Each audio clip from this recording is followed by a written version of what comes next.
Hello, hello, hello. Can you guys hear me? Okay. My lips aren't moving because I have to fix it. I realized my mic wasn't set up when I started the stream, and I was like, "Oh no!" My mic like takes my whole computer and everything. So let me just do some things, and I will be right back with the stream. Thank you for your patience.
About my cosmic realm.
Okay, I got it.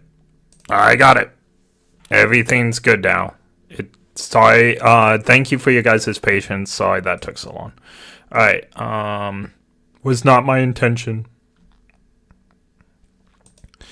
Also, the bitrate is low on Twitch for some reason. It keeps on being low. In fact,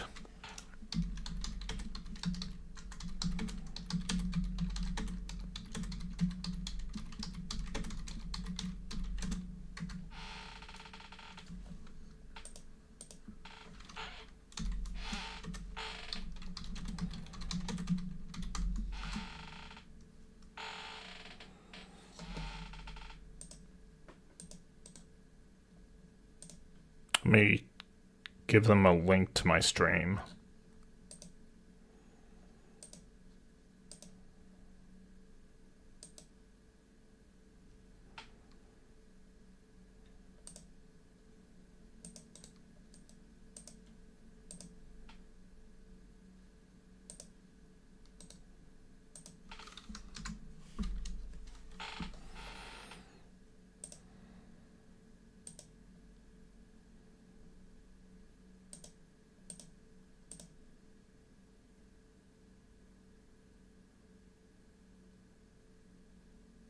I won't remember it by the time I get their tomatoes, so it's all good. Um, So we are gonna do this, and we're gonna watch maybe some of Slime Tensei's videos that he sent me as well. We are gonna watch your like behind the scenes video, Tomato, you wanted me to see too, so I have that booked in for today as well. So, and then I'm gonna play more Honkai the Third later tonight. I made that decision last night because I got into a really cool part of the story, and instead of playing Genshin or ZZ tonight, I have that booked because I really want to see what's gonna happen. I was too tired last night to go like full tilt, so I sadly did not finish at a place I wanted to finish. All right.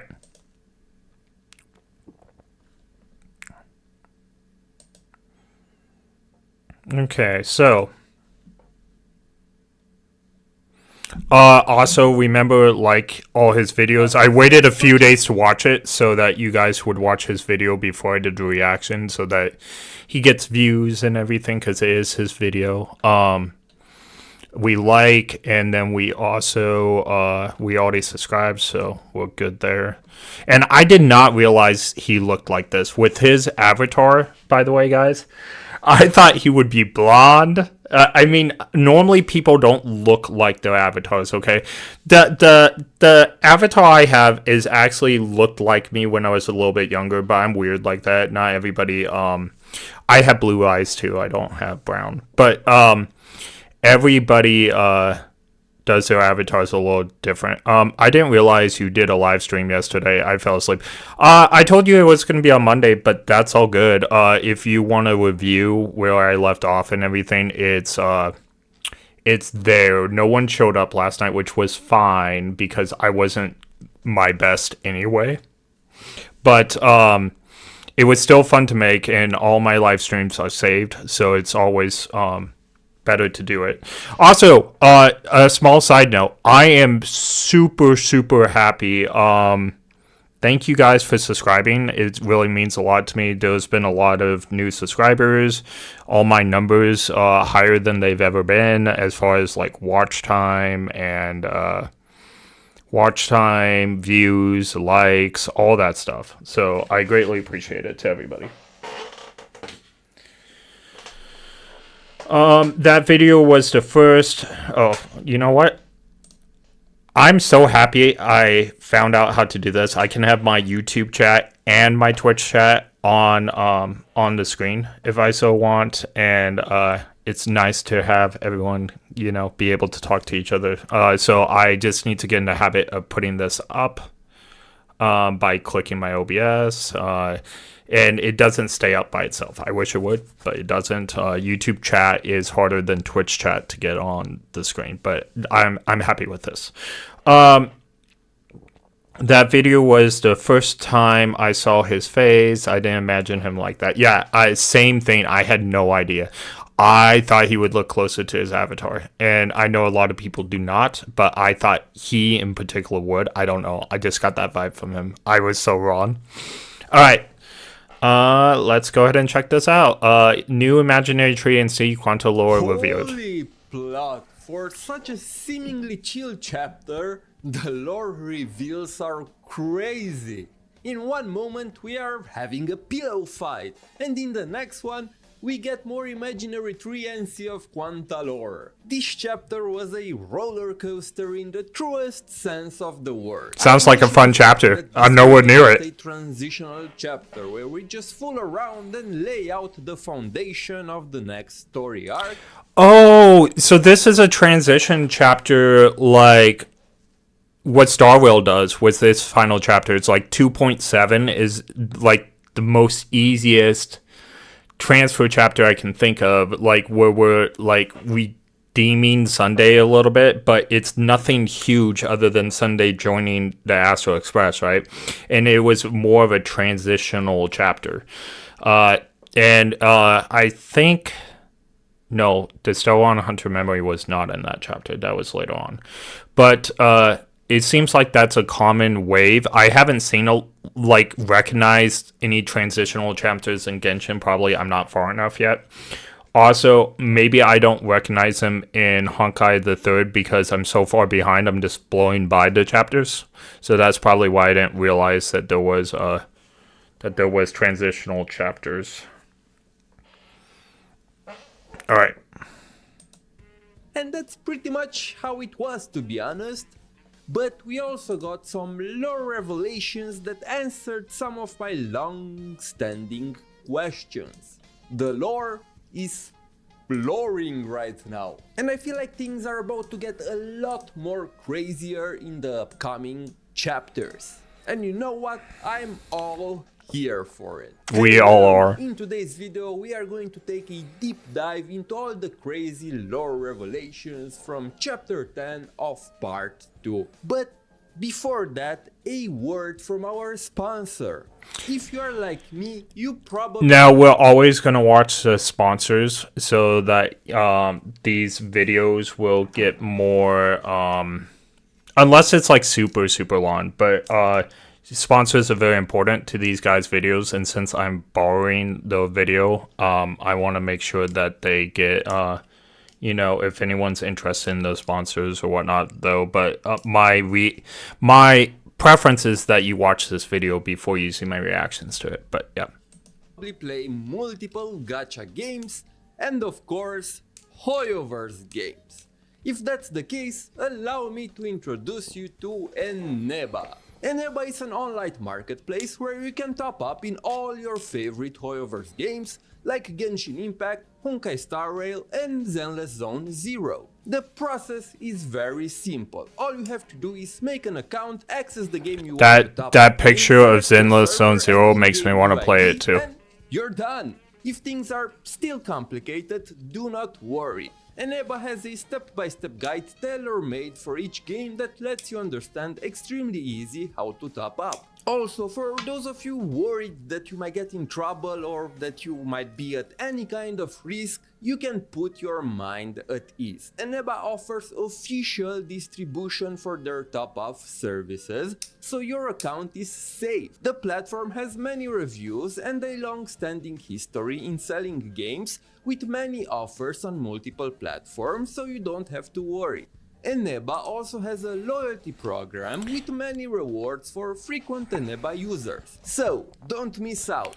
Alright, just so I can, I haven't caught up on part 2 yet. I'm about halfway through. Are you talking about on Honkai? Impact the Third? Because that's the only part 2 I know of. Or are you talking about part 2 of ZZ? That I actually do know that there's a part 2 to that. Eneba is super fast, safe, and I've personally used it to top up in all the games I play. So, before you give in to the 50-50 I guess gas, ZZ isn't part 2, Eneba it's season 2. In my description. Yeah, It supports Honkai the the channel Third. and helps you get Makes closer sense. to C6ing your favorite character. Again, huge thanks to Eneba for sponsoring this video. This chapter truly came out of the left field and said, you want lore? Here's lore. So, a quick recap. In the last chapter, we skipped a couple of sectors, and Dreamseeker finally got to face Layla. Yeah, I won't recognize any of this. I'll I'll recognize it when it comes. Go back. Dreamseeker absorbed a part of Layla's powers and got a new drip. And then we arrived in Defang, the first city on Mars established by Sunadina. This is what really got me wanting to play Honkai the Third is when I watched a lore video, right? And it was I watched a lore video by somebody, I think it was from You Tomato, and I remember it saying that we go to Mars, and then I found out Vita because we did the crossover, and I'm not finished with it yet, of Honkai Star Rail and Impact the Third. We did that. We started the collaboration, and Vita is the goddess of Venus, right? But I really wanted to go to Mars. I really wanted to play Honkai Impact Third on Mars. I don't know why. Maybe it's all the Elon Musk stuff. I have no idea. Homo is Romanian, I think, from what I remember. Yeah, I feel like that accent would fit with Romanian. I'm not an expert at accents at all, but Yeah, I can see it. I just didn't think he would look like this. I thought he was gonna at least be blonde due to his avatar that we've always seen. But yeah, okay. So this is the first city on Mars. I'm super excited. Let's do. Long time ago. There we meet the goddess version of Senadina, who is still alive. So every planet has a goddess, I presume, in Honkai Impact the Third, because now we have Vita, we have this Sardine. I'm just kidding. To this point of time, I'm never gonna get the pronunciations right, guys. Like Naralab and Noralab. I was actually gonna say that, and it turned out to be right. A timeline where she's not a freak with an unhealthy obsession for Senadina. Okay, she still is, but she's a child here, so it's cute. From the very first moment we arrived in Defang, it was very obvious that there is more to this. Is there separate timelines in Impact the Third, or is he talking about like the separate games? Place and to Senadina. While she's still the kind and bubbly Sena that we all know, this version seems a lot more cunning than the Senadina from the first. Alright. Only Kiana is the most powerful goddess. Vina and Selena is more of an emanator than Vita.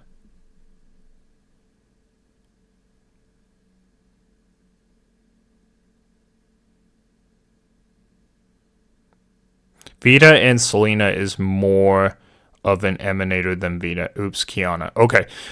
More of an emanator than Kiana. Okay.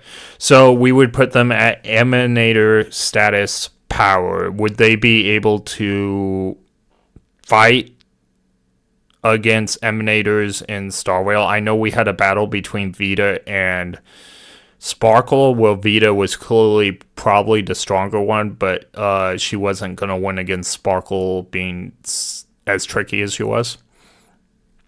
Or, but would Vita and the other emanators in this war be able to stand up to people like the Herder or Acheron, for example, or Firefly? I don't know. I haven't really seen the power levels of this game too well. I mean, we have no feats. Vita is always holding back way too much.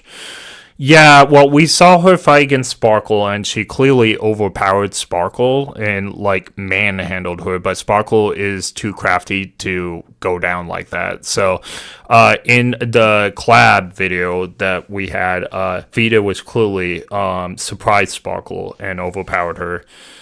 However, I just feel like she couldn't stand up to someone like Acheron or Firefly even.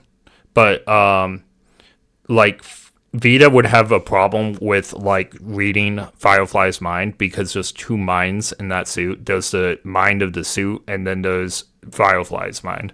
I feel like that would present a problem to her if I were to, like, make a battle between them. And I feel like Firefly would win. I also think Acheron is too overpowering. Who cares if she can read Acheron's mind? You can't stop it. I just, that giant Gundam just gets destroyed in a slash. She might be able to fight against Welt, but I think Welt at full power would actually destroy Vita in the same way that Acheron would just by overpowering. That's my opinion right now, but we will see. If she's holding back, then I don't know her true power level. First chapters, and it makes sense. Here, she's the goddess of this world after all, so she must be able to keep an eye out for her people. One thing that is clear is the fact that she's hiding something from us. So what I'm getting from you guys is that Vita and this goddess of Mars here is more like emanators, but Kiana is actually goddess of the universe. Is that what I'm getting from you guys?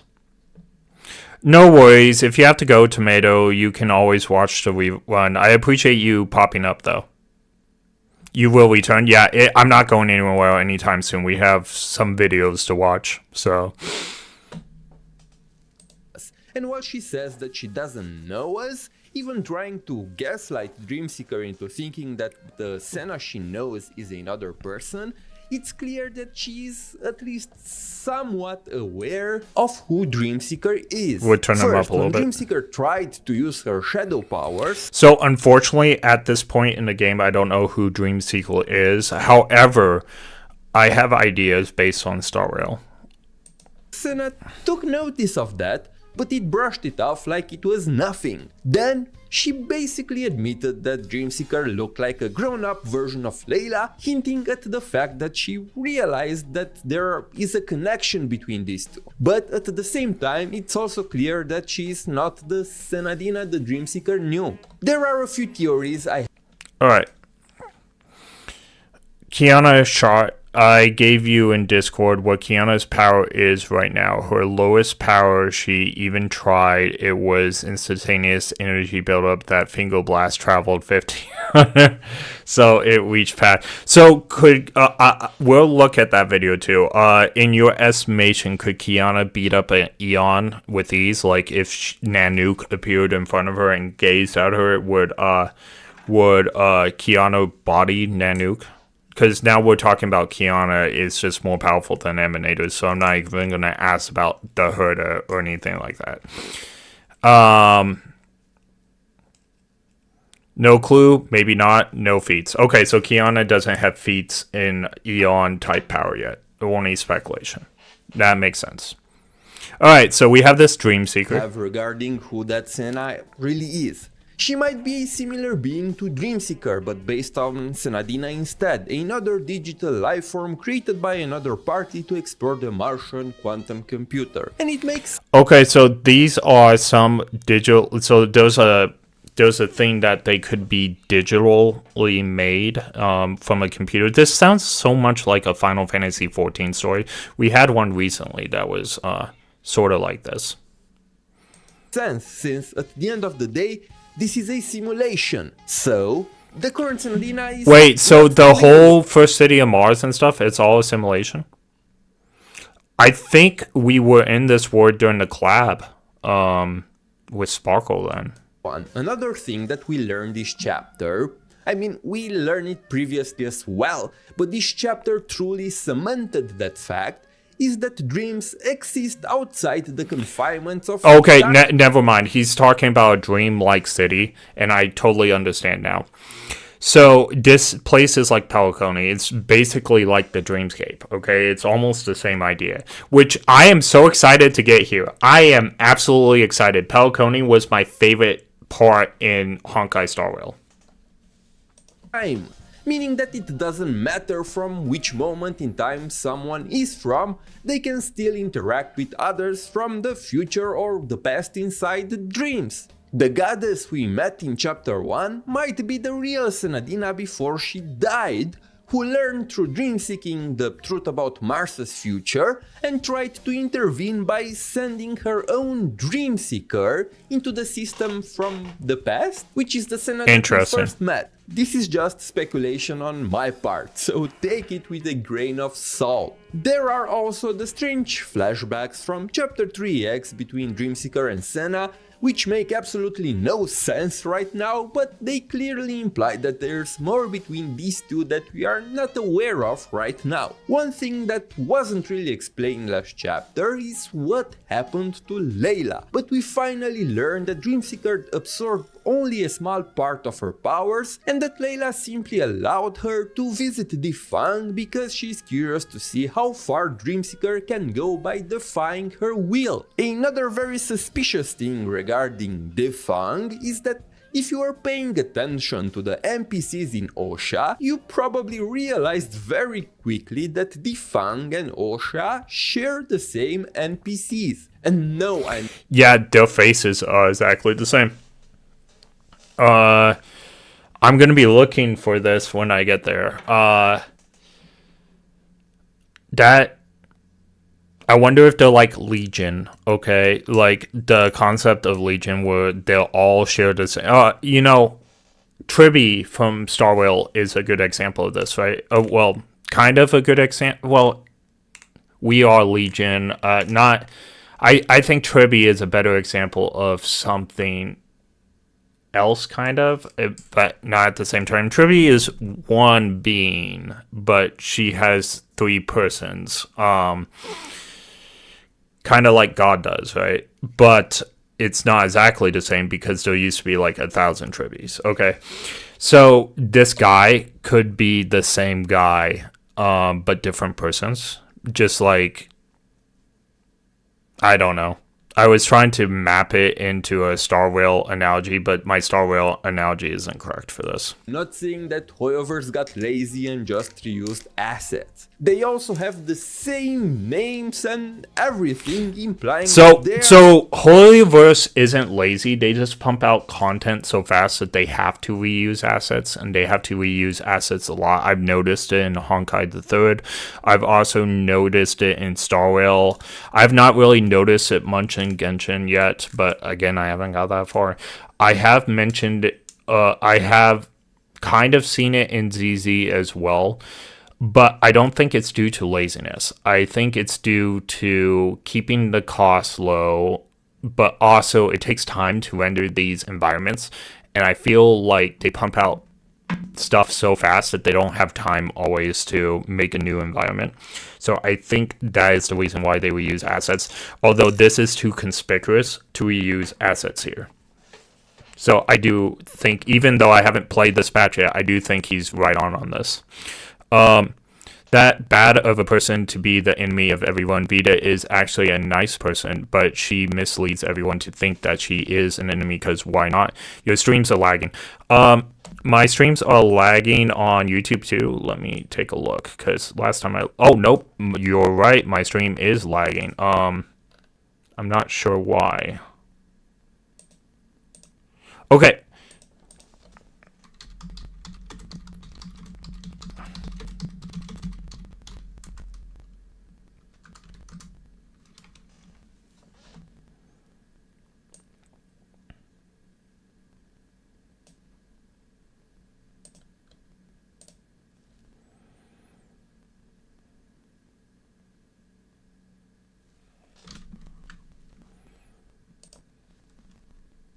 basically the